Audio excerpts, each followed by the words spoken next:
បាទបងជំរាបសួរខ្ញុំបាទឈ្មោះតារាជាបុគ្គលិកហាត់ការនៅក្រុមហ៊ុន 21A Synergy ហើយសប្តាហ៍ថ្ងៃនេះផងដែរខ្ញុំក៏ជានិស្សិតមួយរូបផងដែរបងបាទបងចំពោះចំណេះដឹងនិងបទពិសោធន៍មុនចូលធ្វើការនិងក្រោយចូលធ្វើការ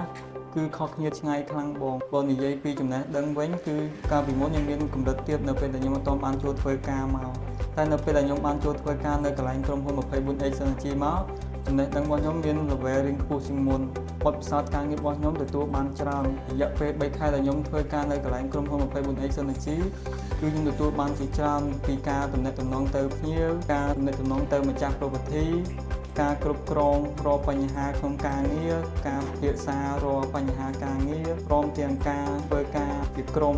នៅក្នុងក្រុមហ៊ុន 21A Synergy បាទបងនៅក្នុងឱកាសនេះផងដែរខ្ញុំមានពាក្យពេចន៍នឹងចង់ផ្ដាំទៅដល់បងប្អូនដែលជានិស្សិតឬក៏បងដែលជានិស្សិតដែលគាត់ចង់សាកល្បងការងារហាត់ការលើកដំបូងដើម្បីទទួលបានបទពិសោធន៍និងចំណេះដឹងថ្មីឬមួយក៏ទទួលបានចក្ខុវិស័យនៃការងារដើម្បីជាព្រៃវិស័យរបស់គាត់នៅថ្ងៃខាងមុខហើយក្នុងឱកាសនេះផងដែរខ្ញុំក៏សូមអរគុណទៅកាន់មេដែលមេតែងតែជួយរក